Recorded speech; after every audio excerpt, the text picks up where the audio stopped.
luz, se preparam para descer a carne. Jesus, o mestre de todos, o anjo sublime, de tempo em tempo, plasma um novo corpo astral, que os teosofistas denominam corpo de ilusão astralino, e desce pessoalmente com os caravaneiros socorristas para visitar os antros de dor e ranger de dentes, assim como fazia quando esteve entre vós, indo até onde se localizam os excluídos, os pecadores e leprosos de outrora.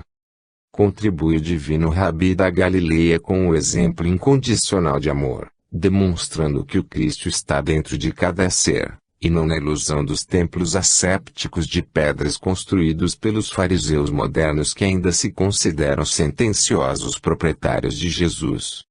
A clarividência de Jesus alisando a cabeça e beijando a testa dos espíritos que se levantavam dos charcos sob o seu influxo áurico, foi-me por demais marcante.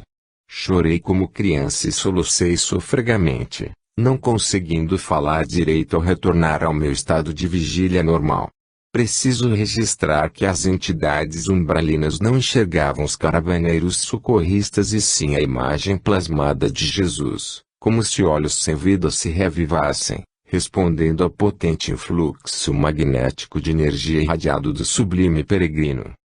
Ramatiz explicou-me ainda, pela sua onipresença planetária, a consciência angélica de Jesus se faz presente em qualquer lugar na psicosfera astral da Terra, por meio da atuação de uma delicada e incomum técnica atômica, em que as moléculas da dimensão astralina correspondentes são condensadas e aproximadas uma das outras, teleguiando assim o corpo de ilusão criado, como adestrado operador, onde se fizer necessário.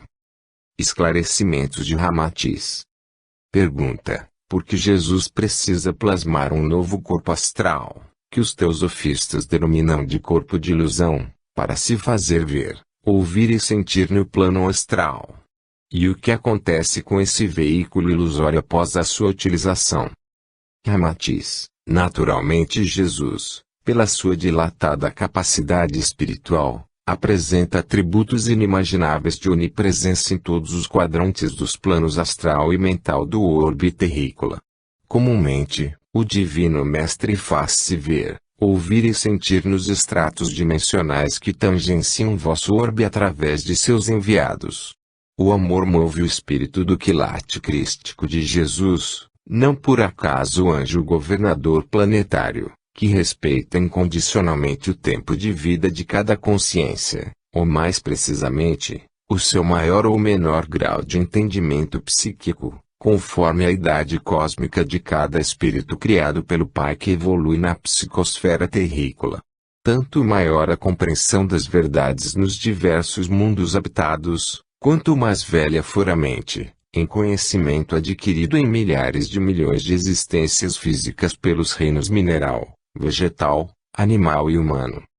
A exemplo das vossas crianças, que são amparadas por professores capacitados, os quais aplicam, para cada série, a pedagogia apropriada, o Divino Mestre alcança a condição dos mais embrutecidos que estagiam nos planos inferiores fazendo-se ver, de tempo em tempo, em corpo de ilusão, a fim de vencer-lhes a desconfiança instintiva e despertá-los pedagogicamente para a fé viva, fortalecendo-lhes a razão ao verem o milagre de Jesus ressurreto através da visão psíquica da alma, e assim percebendo que também são filhos amados do Pai, tal como sentenciou: nenhuma ovelha do aprisco de meu Pai será perdida.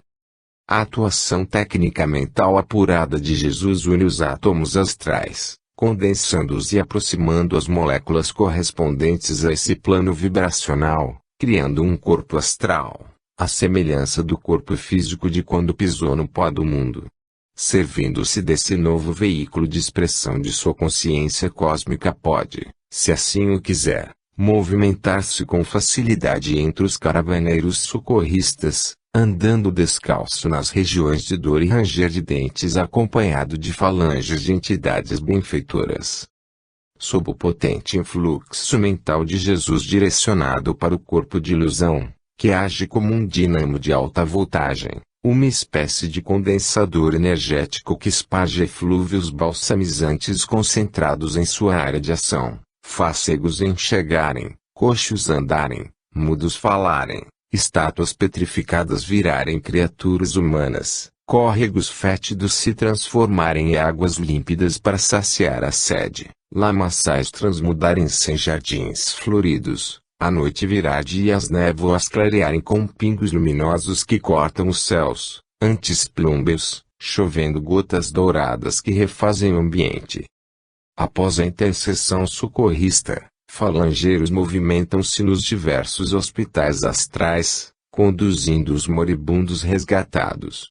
Em seguida, o corpo de ilusão do Divino Mestre desfaz-se, ao explodir em miríades de raios iridescentes, descondensando as moléculas astralinas aglutinadas que lhe deram forma, para retornar ao éter específico da dimensão astralina. Então advêm novamente as noites sem fim das regiões de sofrimento, no mais das vezes voltando a paisagem a ser como era dantes. Ocorre que nem todas as consciências estão prontas para serem levantadas do lamaçal plasmado pelos pensamentos emitidos por elas em uníssono, ininterruptamente, retornando o cenário à sua anterioridade dantesca. Contudo, a sua área de ação é significativamente diminuída, aliviando o ambiente, e, como se tivessem feito uma faxina num beco úmido, escuro e fétido de uma grande cidade, alguns moradores sujos se deslocam, mas os vizinhos dos prédios circunjacentes continuam a jogar lixo das janelas, atraindo novos hóspedes indesejáveis. É certo que se não se mudarem os hábitos dos moradores de cima, do condomínio, os vivos da crosta, os mortos da rua de baixo continuarão em mesma faixa mental de sintonia fatídica. Infelizmente, nem todos são socorridos, pois suas consciências estão aprisionadas em si mesmos, em conchas astrais de condicionamentos mentais cristalizados, e somente o tempo fará com que alterem as disposições psíquicas primárias, ou lamentavelmente o abençoado recurso das reencarnações expiatórias em orbes inferiores os recondicionará, recolocando as rodas retificadas da existência nos caminhos da evolução. Pergunta: a atuação técnica mental que une os átomos astrais, condensando e aproximando as moléculas correspondentes, é comum e regularmente utilizada para formar as construções extrafísicas. Podeis esclarecer vossa classificação de incomum e delicada, no caso de criação do corpo de ilusão de Jesus. Ramatiz, o corpo de ilusão de Jesus suporta alta voltagem sideral. Sem a indescritível força mental da consciência cósmica do Mestre, as moléculas peculiares ao plano astral não suportariam a aglutinação condensadora, e a forma plasmada se desintegraria. Sem dúvida, outros espíritos luminares também já sofreram a segunda morte, processo de desintegração do perispírito, ascensionando aos níveis do plano mental, condição na qual deixam as experiências do plano astral ainda ligadas às suas formas e fluidos característicos, abandonando seu corpo astral e passando a viver no plano mental, entre consciências atuantes além do tempo, espaço e formas da dimensão astralina. Eles se utilizam rotineiramente do mesmo processo de condensação das moléculas astralinas, impulsionando-as em direção às formas que mentalizam, criando corpos de ilusão, egrégoras e as mais diversas formações do mundo astralino superior. Entretanto, o recurso técnico alcançado por Jesus supera qualquer tentativa de compreensão no vosso atual nível de entendimento. A quantidade e variedade de recursos curadores direcionados para o potente dínamo eletroastral, prodigioso condensador energético crístico, que se constrói na forma ilusória do corpo de Jesus, é indescritível aos encarnados, do mesmo modo como as formigas andarilhas no solo de um jardim não enxergam as flores que se abrem aos raios solares em múltipla diversidade de cores, formas e aromas. Nota do médium. Já é tempo de vos afirmar que o Cristo planetário é uma entidade arcangélica, enquanto Jesus de Nazaré, espírito sublime e angélico, foi o seu médium mais perfeito na terra. O excessivo apego aos ídolos e às fórmulas religiosas do vosso mundo terminam por cristalizar a crença humana, sob a algema dos dogmas impermeáveis a raciocínios novos, e para não chocar o sentimentalismo da tradição, as criaturas estratificam no subconsciente uma crença religiosa, simpática, cômoda ou tradicional e, obviamente, terão de sofrer quando, sob o imperativo do progresso espiritual, tem de substituir sua devoção primitiva e saudosista por outras revelações mais avançadas sobre a divindade. Os próprios espíritas, em sua maioria, embora já possuam noções mais avançadas da realidade espiritual, ainda se confrangem quando se lhes diz que o Cristo é um arcanjo planetário Jesus, o anjo governador da Terra. O anjo é a entidade ainda capaz de atuar no mundo material, possibilidade essa que a própria Bíblia simboliza pelos 7 degraus da escada de Jacó. Mas o arcanjo não pode mais deixar o seu mundo divino e efetuar qualquer ligação direta com a matéria, pois já abandonou, em definitivo, todos os veículos intermediários que lhe facultariam tal possibilidade. O próprio Jesus, espírito ainda passível de atuar nas formas físicas, teve de reconstruir as matrizes perispirituais usadas nos outros mundos materiais extintos, a fim de poder encarnar-se na Terra. Jesus, como dissemos, não é o Cristo, mas a consciência angélica mais capacitada para recepcionar e cumprir a vontade deste em cada plano descendente, do reino angélico até a Terra. Em sua missão sublime, Jesus foi a janela viva aberta para o mundo material, recebendo do Cristo as sugestões e inspirações elevadas para atender à salvação das almas em educação na crosta terráquea. Não há milagres nem subterfúgios da parte de Deus. Nenhuma entidade espiritual, malgrado seja um logo solar, poderá ensinar, orientar e alimentar humanidades encarnadas, caso não se trate de uma consciência absolutamente experimentada naquilo que pretende realizar. Todo arcanjo já foi homem, todo homem será arcanjo, essa é a lei. Pergunta: o preparo da reencarnação de mestres da luz, espíritos perfeitos na plena consciência crística, envolve os mesmos procedimentos técnicos do ser reencarnante de nível evolutivo comum? Ramatiz: os mestres da luz são espíritos que tiveram sucessivas e incontáveis encarnações na Terra e em outros orbes do universo. Obviamente, essas consciências não são privilegiadas na criação, como certas filosofias esotéricas os colocam, tendo sido criados como seres perfeitos, em plano evolutivo separado do esquema ascensional em que estagia a humanidade. Outros projetam os mestres tão longe que só alguns eleitos poderiam ter acesso a eles, esquecendo-se do exemplo do divino mestre que esteve junto a vós e pisou na terra, ombreou com a humanidade e disse: tende bom ânimo, eu venci o mundo. A evolução é equânime a todos os espíritos, já que o Criador não estabelece privilégios a alguns poucos, de sua preferência. A divina sabedoria da mente universal não pode ser ainda compreendida adequadamente pelas criaturas que a personalizam tendo afeições, simpatias e preferências, assim como um rei que criasse uma corte celestial de súditos perfeitos e privilegiados no cosmo. Aliás, até mesmo Jesus alcançou os píncaros da evolução, integrando a corte celestial que zela pelos infinitos orbes do cosmo, submetido à mesma lei que impulsionou o aborígene que caça na savana selvagem africana que há de ser um dia um anjo viajante das estrelas, um emancipado espiritualmente.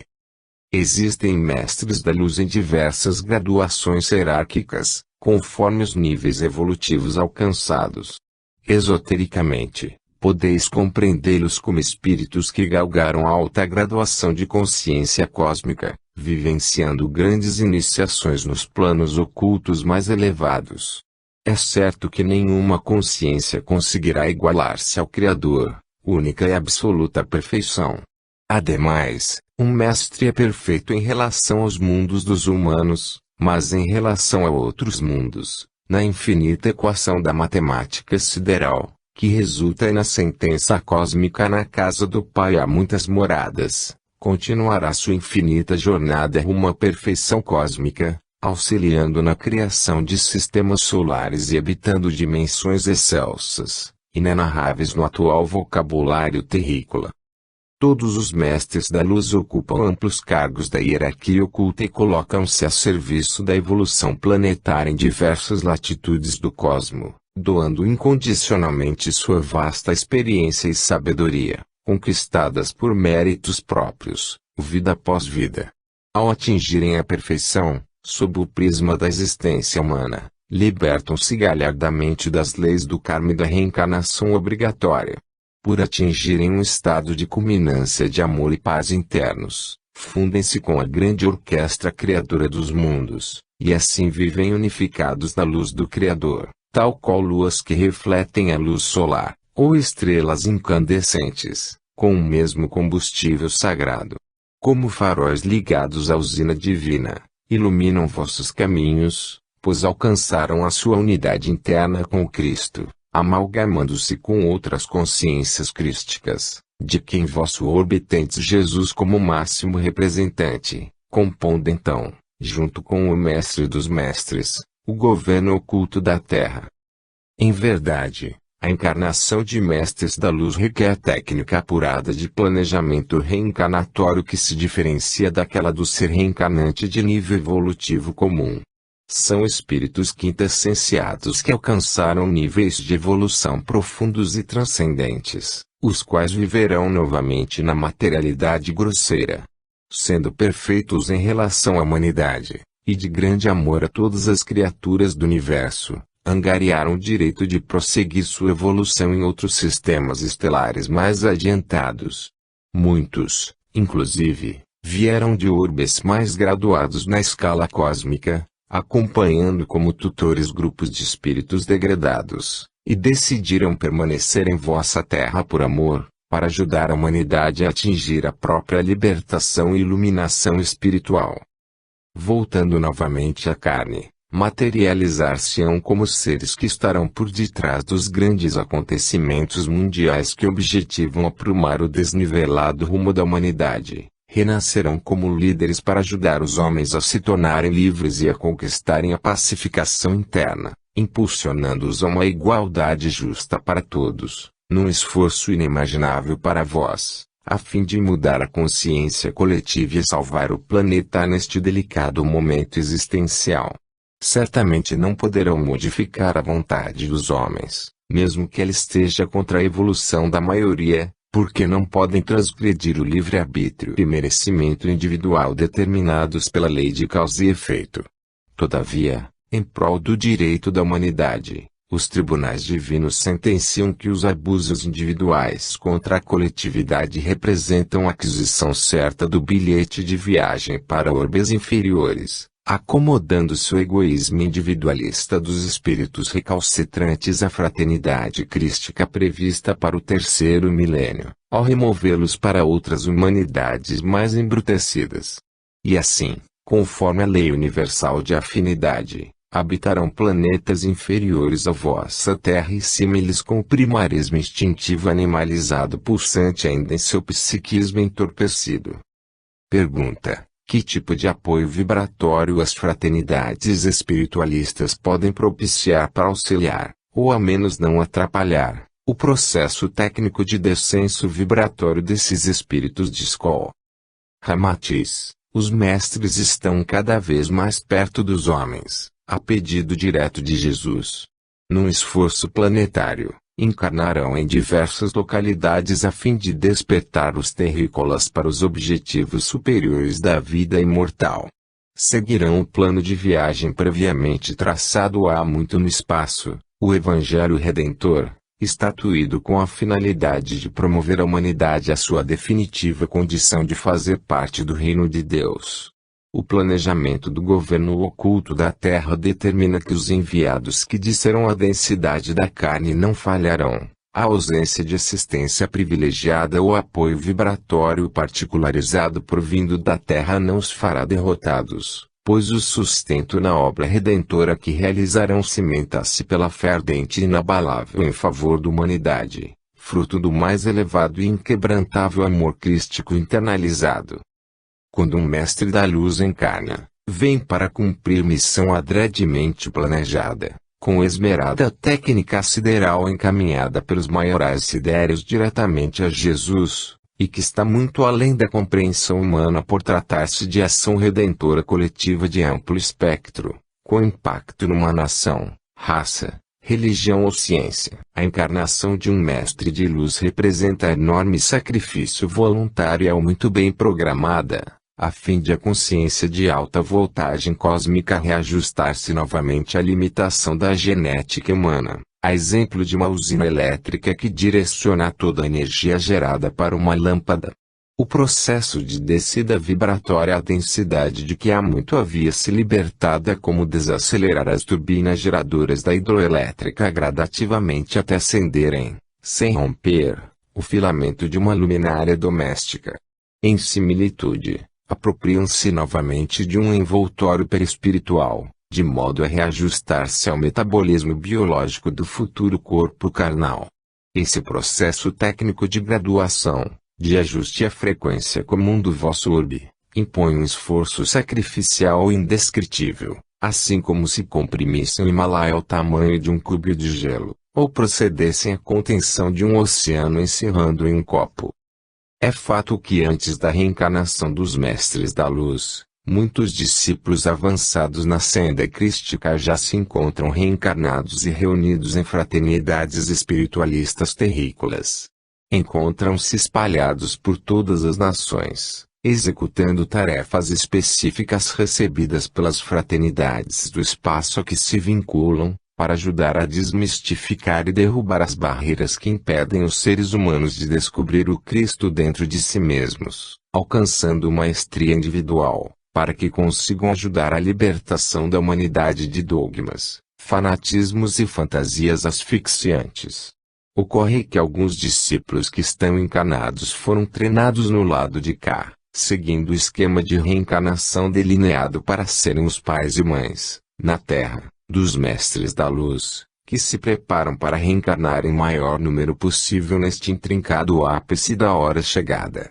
Tal qual alunos comportados que fizeram o dever de casa, podeis contribuir com os pais dos futuros mestres da luz, no sentido de que, fortalecendo laços de congraçamento fraternal entre vós, eles facilitarão o reencontro, o enlace matrimonial e as delicadas gestações programadas. Só o exercício do amor conseguirá parar as arestas ainda existentes entre vós, independentemente de nomes, fórmulas, rituais, roteiros e apostilas com que vos organizeis, minimizando as diferenças de rótulos religiosos e doutrinários que exaltam a forma separatista e esquecem-se da união fraternal, auxiliando assim a reencarnação dos mestres da luz e criando potente egrégora contra os irmãos das trevas, que sempre se insurgem contra a luz do Cristo. Pergunta: os irmãos das trevas que sempre se insurgem contra a luz do Cristo não podem ser removidos para orbes inferiores, saneando-se definitivamente as regiões do umbral inferior?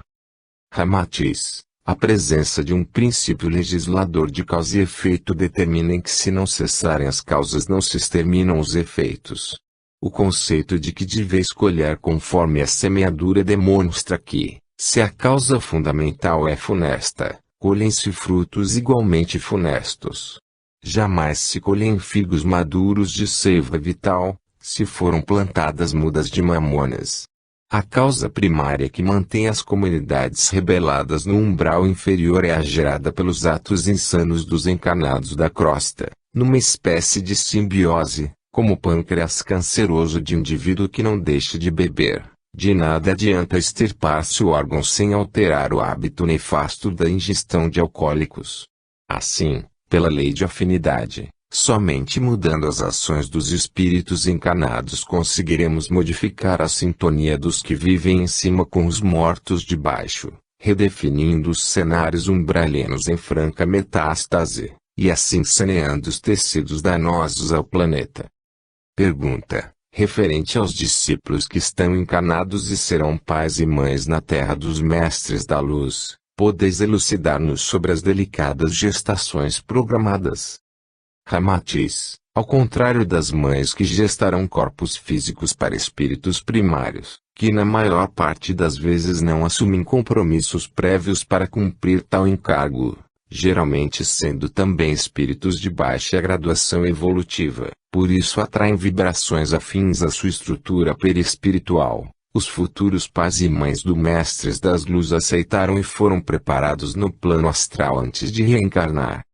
As forças eletromagnéticas e nucleares atômicas que o espírito reencarnante atrairá, por tratar-se de entidade de alto gabarito sideral, deverão encontrar na gestação o abrigo firme e inexpugnável que permita a estabilidade das substâncias heteroquímicas e eletrofísicas que formarão a matéria densa do novo corpo físico, notadamente o sensível sistema cérebro-espinhal que abrigará dilatadamente crística, que por sua vez comandará o apurado sistema nervoso central, oferecendo assim, adequadamente, no plano físico, a plenitude de expressão da inteligência pujante que se expressará em prol da humanidade. Naturalmente, a contextura perispiritual sutil do reencarnante deverá encontrar sintonia e suporte vibratório do perispírito da mãe, que juntamente com o pai e demais familiares, pessoas e grupos, formam uma rede que podemos denominar de psicomagnética, ou psicosfera, tanto mais elevada e saudável quanto mais fortes forem as afinidades entre os espíritos. Muito além dessa atração vibracional, que funciona sob os auspícios da afinidade espiritual recíproca, o Alto selecionou espíritos abnegados e amorosos que aceitam a tarefa redentora de gerar corpos físicos para entidades de alto gabarito evolutivo. No desempenho dessa nobre missão, conceberão e gestarão para a futura educação amorosas consciências completamente livres de quaisquer resquícios de instintos animais primários. Nesse caso, o espírito da mãe, que já geminou antes virtudes excelsas, é arcabouço da própria lei do amor e criatura naturalmente evangelizada. Todavia, sendo também espírito de alta sensibilidade psíquica, deve estar inserida num ambiente doméstico e biopsicossocial que estabeleça condições positivas, de vibrações afins sustentadoras, o que é detalhadamente planejado do lado de cá, em um complexo plano reencarnatório, como a viagem de um longo cruzeiro. Pergunta: qual a sequência provável de um planejamento reencarnatório normal? Podeis elucidar sucintamente sobre os cuidados especiais para a reencarnação de Mestres da Luz? Ramatiz: como já vos dissemos antes, a preparação de uma reencarnação é tanto mais laboriosa quanto maior o nível consciencial do reencarnante. O planejamento de uma reencarnação comum, que objetiva resolver pendências kármicas ainda preponderantes na maioria dos egos portadores de sérios débitos pelos excessos instintivos primários do passado, basicamente compreende o planejamento de programas de vida com sérios ajustes com os futuros prováveis pais, familiares e meio social, a construção do molde do corpo físico a ser impresso nos centros nervosos e fulcros de memória do perispírito do reencarnante, e finalmente a reencarnação em si.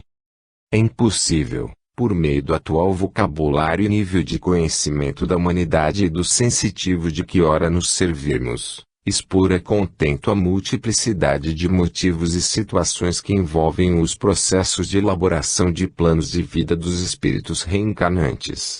Quanto aos cuidados especiais para a reencarnação de Mestres da Luz, seres que vivem em harmonia com o Dharma alcançado, sem nenhum resquício de saldos negativos kármicos em seus corpos espirituais, e que vivem em Nirvana ou libertação total da roda de Sansara, o ciclo de reencarnações sucessivas, o maior zelo da técnica sideral se dá ante a dificuldade acúlea da elevação da frequência vibratória dos familiares que já habitam a carne, até alcançarem o nível energético adequado para recepcionar em seu seio um espírito do quilate de um Mestre da Luz.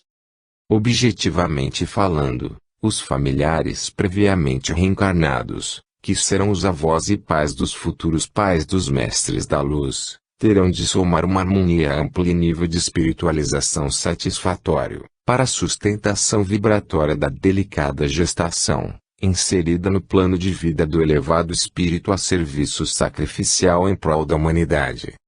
Tecnicamente, o processamento gradual da redução perispiritual, de um plano superior indescritível à voz para o plano inferior da materialidade mundana, até o acoplamento final ao novo corpo carnal, exige refinada operação técnica dos planos superiores até a modelagem da forma perispiritual reduzida para habitar a dimensão astralina. Isso implica a assimilação de energias letárgicas no corpo mental, reduzindo-lhe, por repercussão vibratória, a expandida capacidade psíquica, ou de estar onde o pensamento se localiza na imensidão do cosmo. Finalmente, a própria memória temporal consciente se nubla, arquivando-se nos refolhos do inconsciente do espírito imortal. Assim, ajusta-se satisfatoriamente aos limites estreitos do cérebro humano transitório, como se o sol fosse condicionado na chama de um palito de fósforo. Resumindo grosseiramente, todo o esforço do lado de cá é imprescindível para a descida vibratória adequada desses espíritos excelsos, bem como para o ajuste de recepção vibratória dos pais, especialmente da mãe, em frequência sintônica de perispírito a perispírito, entre encarnado e reencarnante. Caso esse procedimento não seja conduzido com todo esmero e com os ajustes necessários, será como um mergulhador que recolocou o escafandro para uma grande profundidade e, ao chegar ao nível previsto, verifica que a compressão interna está desajustada com a pressão externa, que é maior que o esperado, podendo advir sérios danos à sua saúde. Pergunta: pedimos mais elucidações sobre o molde do futuro corpo físico, que servirá de modelo para os ajustes vibratórios no perispírito do reencarnante, adaptando ao plano de vida programado. Ramatiz: quando está concluído o novo plano de vida de um espírito reencarnante, existem variáveis que atenuam e outras que acentuam o programa de provas a ser superado na matéria. O corpo físico é a parte integrante e fundamental nas vivências retificadoras a serem realizadas. Naturalmente, os técnicos astrais procuram sempre atenuar ao máximo sofrimentos, dentro do que é permitido pela lei de causa e efeito. Consideremos ainda as intercessões dos senhores do karma, atendendo solicitações de espíritos de escola que auxiliam seus pupilos, e tereis um vasto campo de ajustes de vibrações eletromagnéticas a serem feitas no perispírito do reencarnante. O molde do futuro corpo físico é construído com um tipo de recurso holográfico, uma espécie de imagem em quarta e quinta dimensão, determinando as correlações espectromagnéticas que serão impressas no perispírito do reencarnante, ajustando ao plano de vida traçado.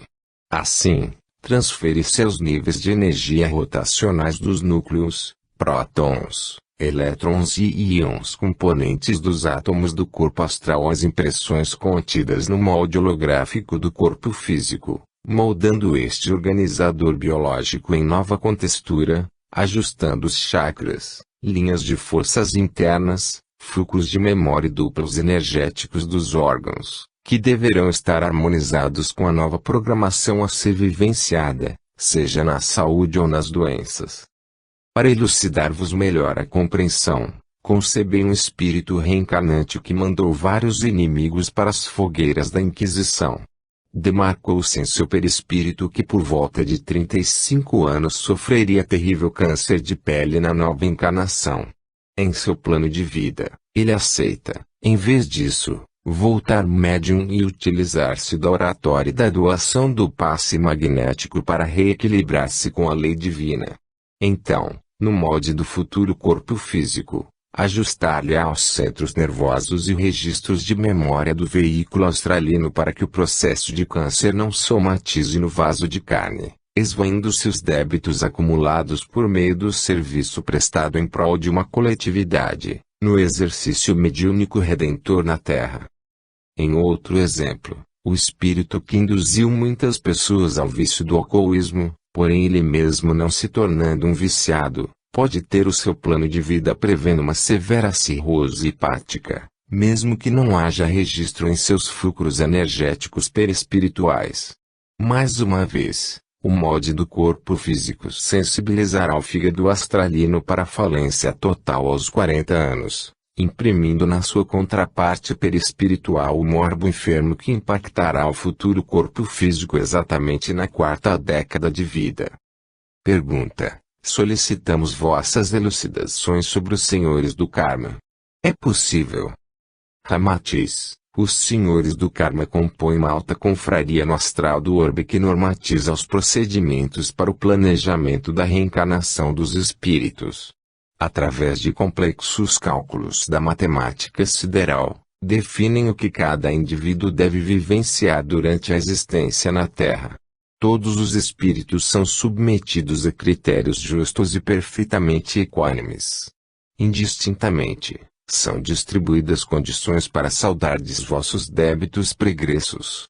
Assim, dispõe de guardiões do karma, executores da lei divina que supervisionam todas as latitudes planetárias, impedindo as tentativas de desvios kármicos, injustiças e interferências indevidas que poderiam desequilibrar o plano geral de vida no planeta. Pergunta: pedimos mais elucidações quanto ao fenômeno de miniaturização que mencionais como flagelo no descenso vibratório de um mestre da luz.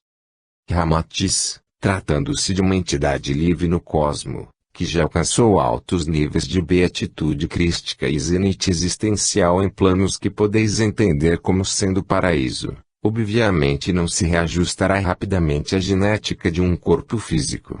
Por isso, é necessário um período relativamente longo de tempo, para que se aproprie novamente de veículos de consciência adequados às faixas ou zonas vibratórias cada vez mais decrescentes e densas, atuando gradativamente como morador nos planos de que já se havia libertado. E assim, o oceano da bem-aventurança se miniaturiza até caber num baúde, ao flagelar-se para alcançar a matéria na sua expressão mais rude e submeter-se a um programa de abaixamento vibratório perispiritual, quando adaptado novamente ao plano astral, intentando ajustar-se ao metabolismo biológico humano de que há muito se afastara. Reencarna por amor aos moradores do planeta, sendo porta-voz de Jesus. Pergunta: quais são as condições de receptividade necessárias para recebermos o influxo vibracional crístico de Jesus, para a nossa autorrealização neste crucial momento planetário? Ramatiz: raramente os discípulos gozam do encontro divino com o influxo vibracional de Jesus quando estão imersos nas câmaras da ilusão da matéria obscurecidos com os rótulos religiosos, doutrinários e filosóficos terrenos, autoavaliando-se como proprietários de uma única verdade.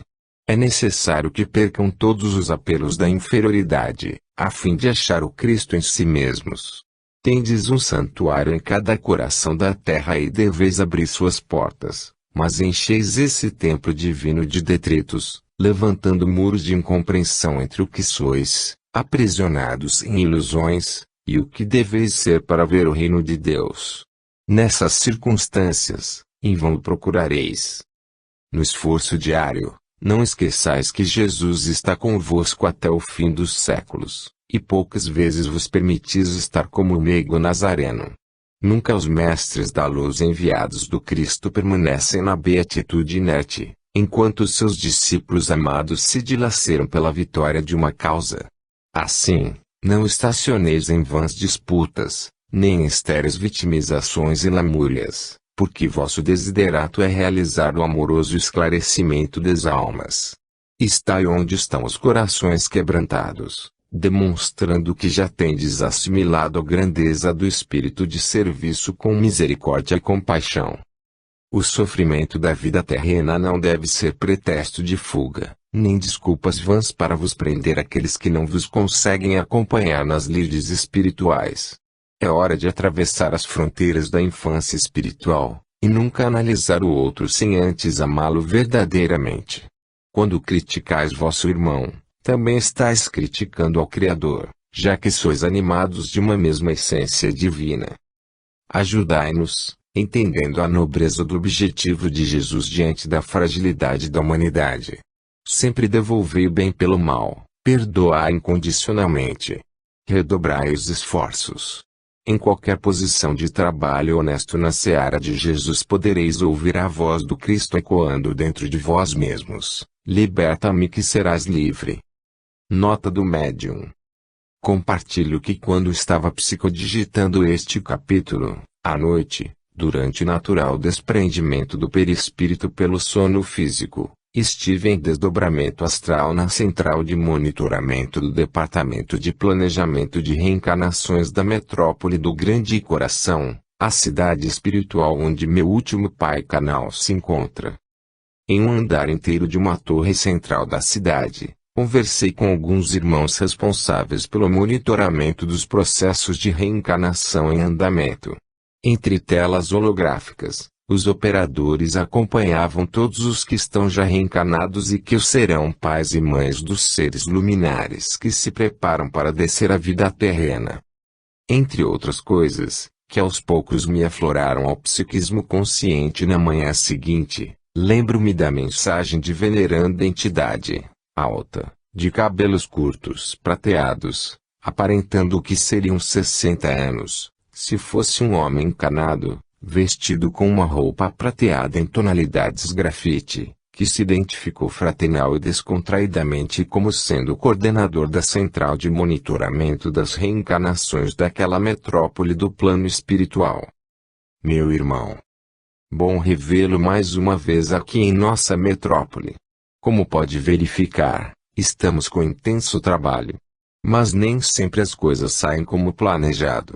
Por mais que trememos e preparemos os espíritos reencarnantes que serão os pais dos futuros mestres da luz, para os planos de suas vidas, assegurando-lhes todos os recursos de defesa e assistência do lado de cá, a fim de garantir o êxito da descida vibratória desses mestres que se impõem calvários de sofrimento, como se fossem um oceano de bem-aventurança a ser acondicionado numa garrafa de vidro. Ocorre que muitas vezes os discípulos falham, desviando-se do rumo que se prontificaram a seguir antes de reencarnar, ocasionando desunião, contendas, azedumes e separatividade que impactam negativamente em nossa plataforma de trabalho.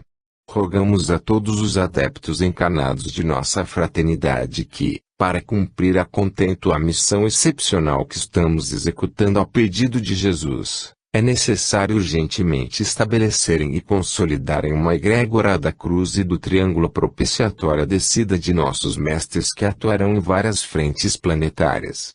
É indispensável o apoio vibratório das fraternidades terrícolas, unidas incondicionalmente numa mesma essência ramatiziana, vibrando para o estabelecimento de um clima espiritual de favorecimento, harmonioso e ungido do mais sincero amor fraternal na esfera física. Em consequência, sereis verdadeiramente fiéis cooperadores, concretizando ideais elevados e apoiadores, em favor de toda a humanidade, auxiliando positivamente a fim de que vençamos a distância vibratória que separa o ser angélico pleno do mundo das formas castradoras.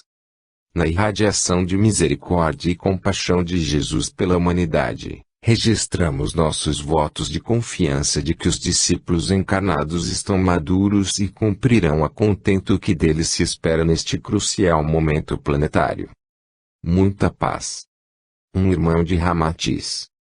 6. O herói sideral do terceiro milênio. O homem evangelizado, o herói sideral, autêntico vencedor da batalha da vida humana, sabe perfeitamente que seus maiores inimigos são os vícios, as paixões degradantes e os prazeres extravagantes, bens transitórios e não duradouros que não se afinam com as qualidades do espírito imortal.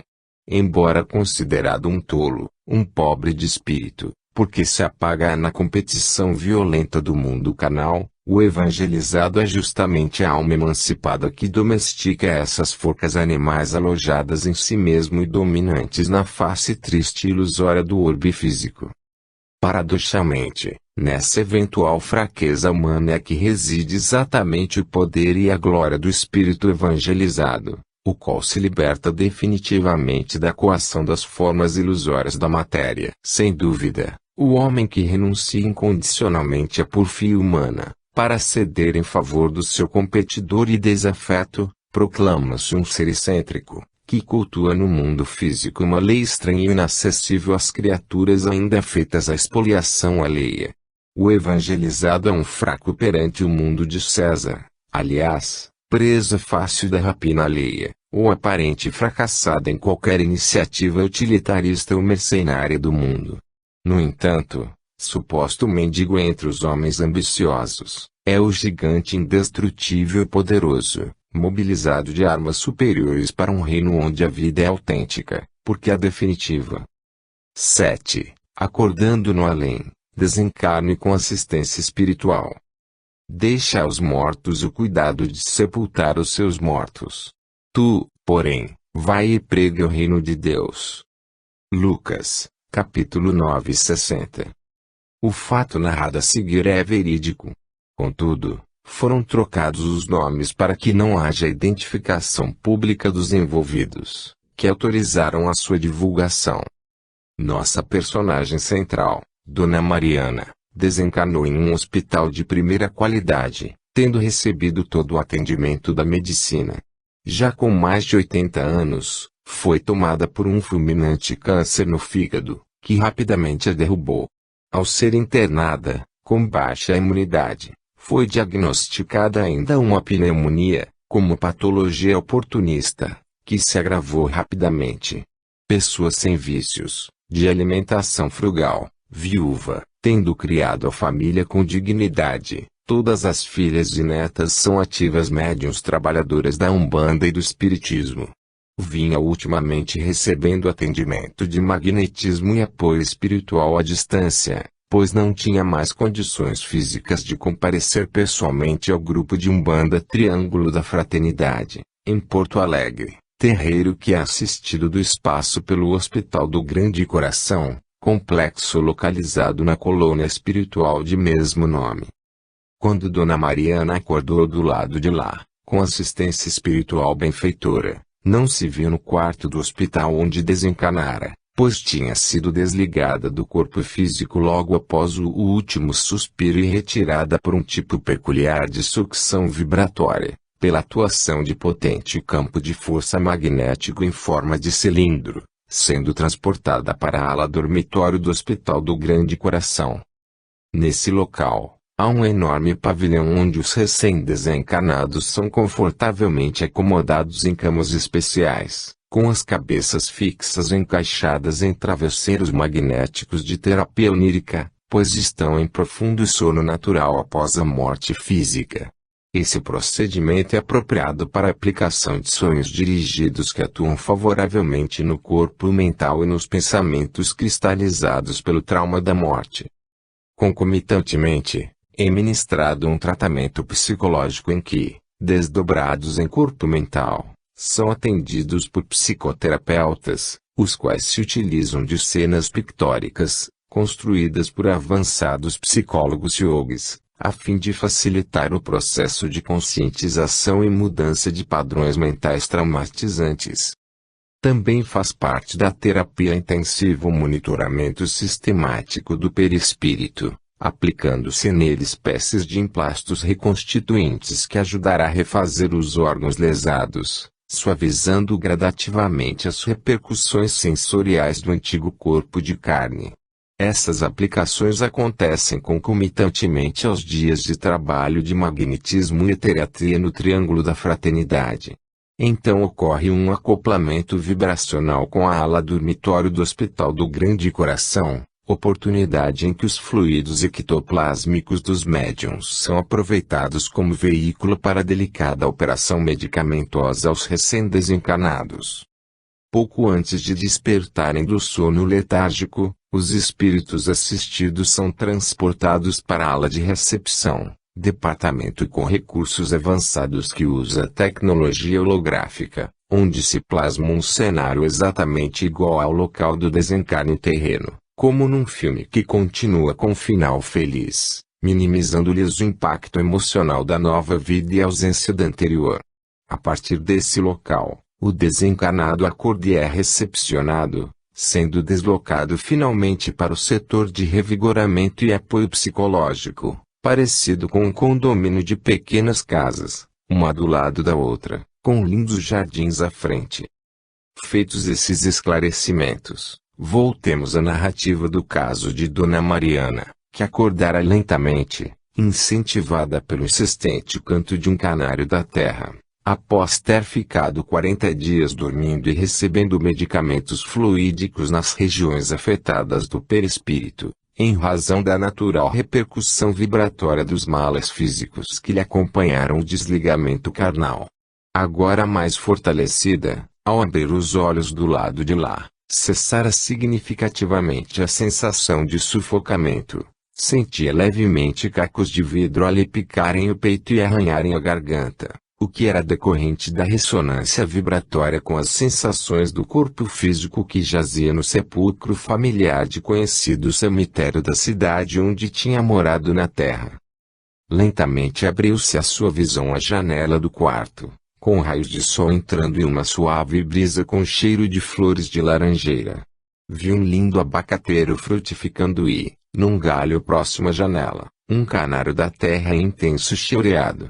Com surpresa, recordações esquecidas no inconsciente da mente extrafísica afloraram-lhe a memória, como lembrança cinematográfica, o tempo de sua meninice, no sul do Brasil, quando corria brincando com os manos e outras crianças, saltitantes e alegres, no interior gaúcho. Gostava de caminhar pelas trilhas de mato verdejante em dias ensolarados, a olhar os pássaros, especialmente a cor amarelo-dourada dos lindos canários da terra, passando as manhãs despreocupadamente, em alegria inebriante. Sentindo-se mais forte, deu-se conta da boca seca e da sede intensa, desejou uma limonada gelada, como sua mãe fazia com a limões colhidos do pé, quando retornava para casa suada dos folguedos da infância. Nesse exato momento, entrou no quarto uma sorridente enfermeira, trazendo a jarra de limonada e um copo para servir-lhe. Após beber e saciar a sede, sentindo-se revigorada, a curiosidade lhe aguçou a mente, e então perguntou à simpática enfermeira que estava de pé, ao seu lado na cama: "Onde está Suelen?" Dona Mariana, Suelen teve que ir, pois os compromissos de trabalho clamam pela sua presença. E Najara, por que não se encontra aqui? Najara teve de retornar para casa. Afazeres no lar lhe pedem um concurso. Juliette, já voltou para Salvador? Sim, Dona Mariana, a sua licença no tribunal cessou e ela teve de que retornar ao labor profissional. Antes que me pergunte, tranquilize-se. Posso lhe afiançar, com total segurança, que todos de que possa se lembrar neste momento, amados da terra, estão bem. Até quando ficarei aqui? Doem-me um pouco as costas e sinto as pernas dormentes. Gostaria de me levantar. Que horas é a visita? Relaxe, tudo vai se acomodar. Já está de saída. Aqui as visitas são permitidas a qualquer tempo. Há uma pessoa de sua estima aguardando para entrar. Vai levá-la para um passeio ao sol em nossos jardins. Depois poderá tomar um banho e se arrumar adequadamente para um almoço gostoso que a espera em casa. Posso deixá-lo entrar? Aquecendo com um leve movimento de cabeça, entrou no quarto Alonso, que fora seu esposo na recente encarnação terrena. Aproximou-se e se colocou ao lado da cama. Alonso. Tu aqui? Sim, Mariana, sou eu. Vim te reencontrar e dizer que muitos estão felizes por você ter acordado bem. Trouxe um pequeno presente, um estojo com espelho, com pó de arroz e batom. Veja, olhe-se no espelho. Dona Mariana abriu o estojo, olhou-se no espelho, passou um pouco de rolge no rosto e, surpresa, viu que estava penteada adequadamente. Verificando que os lábios estavam corados e que estava sem olheiras, optou por não passar o batom. Na verdade, não gostou da cor, e pensou com bom humor que o forte de Alonso nunca tinha sido os detalhes da vaidade feminina, ou do que a mulher carrega na bolsa, abrindo-lhe um sorriso de agradecimento pela lembrança e gesto cortês. Assim, Dona Mariana, com um sorriso nos lábios, estendeu as mãos para Alonso, que solicitamente a levantou da cama e ajudou a calçar um par de sapatilhas confortáveis, pois as suas pernas estavam um tanto trôpegas. Em seguida, saíram do quarto caminhando calmamente. A cena clarividente transportou-se então para os jardins do hospital, ambos sentados num banco, embaixo do abacateiro, em cujos galhos pousavam diversos pássaros. Bem próximo dos dois, continuava a cantar, harmonicamente, emitindo um lindo chilear, aquele mesmo canário da terra, tão caro à lembrança da meninice de Dona Mariana. Alonso, vamos para nossa casa agora. Estou com fome. Sim, Mariana, mas não para o antigo apartamento, o que foi vendido, lembra? Graças à providência divina material, e agora espiritual, constatemos em nós que nunca falta uma casa nas diversas moradas de Jesus. Vamos sim, Mariana, para uma linda casinha, com jardim e passarinhos, onde outros que te amam oportunamente te visitarão. Resta, por agora, fortalecer-se, alimentar-se, e em breve compreenderás melhor esta nova moradia. Neste momento, Dona Mariana se deu conta de que, se estava com Alonso, que morrera fazia tempo, certamente ela também estaria morta. Mas se constatara que ambos estavam ali, vivos, tocando-se, de mãos dadas, sentindo o calor das palmas das mãos um do outro. Claro que não era um sonho. Os dois estavam realmente vivos, como sempre estiveram. Tomada de súbito arrebatamento, abraçou-o e chorou copiosamente em seus ombros, não de tristeza, mas de alegria pela vida que Deus lhes dava. A cena foi se desvanecendo e abriu-se a visão psíquica a uma casinha amarela, de janelas brancas com cortinas bordadas, tendo lindo e bem cuidado jardim à frente. Os dois, Alonso e Mariana, abriram o portão e entraram de mãos dadas. Na janela da sala, pousou um lindo canário da terra, a observar a mesa posta para os novos hóspedes do setor de revigoramento e apoio psicológico do Hospital do Grande Coração, uma espécie de condomínio residencial para acolhimento aos irmãos recém-chegados da Terra, pertencente à colônia espiritual Metrópole do Grande Coração. Texto escrito por captação mediúnica, através da clarividência amparada por Ramatiz. Esclarecimentos de Ramatiz. Pergunta: o desencarne com assistência espiritual ocorre em casos especiais, ou seja, por merecimento? Ramatiz: sem dúvida, cada caso é um caso. É evidente que, mesmo nas situações de intercessões favoráveis do lado de cá, deve-se ter o mínimo de merecimento para assistência benfeitora. Infelizmente, a maior parte da humanidade não se prepara para esse ritual de passagem que é a morte, e na maioria das vezes necessita purgar sua densidade perispiritual no umbral, em zonas de baixa vibração, até conseguir o peso específico do perispírito que os mantém adequadamente fixos e localizados em uma colônia espiritual. Uma certeza absoluta: o mundo maior sempre vos assuade. Ao angariardes o mínimo de condição, lá estão seus enviados amparando-vos na grande viagem. Assim como ao nascerdes fostes acolhidos, quando retornardes para o além-túmulo também o sereis. Depende tão somente de cada um de vós escolher quem vos abraçará do plano espiritual, se o amado e fiel anjo guardião, nas claridades de uma região vibratória confortadora, ou os obsessores de fé, nas sombras mantidas pela afinidade viciosa. Entre esses dois extremos, pululam as zonas purgatoriais circunjacentes ao orbe, onde muitas criaturas escoam as enfermidades psíquicas gravadas no perispírito, atritando com o eterismo selvático das energias telúricas geradas pelos charcos do umbral inferior, até que consigam a densidade menor requerida para poderem ser encaminhadas às regiões de socorro e refazimento. Pergunta: a retirada abrupta de obsessores fixos no perispírito do encarnado, por sucção provinda de um cilindro vibracional etéreo, emissor de potente campo de força, é uma prática considerada violenta pelos espíritas mais ortodoxos. Podeis esclarecer-nos a respeito? Ramatiz, o egoísmo é o estado de espírito predominante no âmago dos seres ortodoxos, porquanto é o alicerce que retém o ego humano em sua zona de conforto para não correr riscos e contrariar as cartilhas doutrinárias asfixiantes. Observar que os fariseus antigos não se arriscavam na construção da obra divina de evolução universal, porque amavam mais a si mesmos do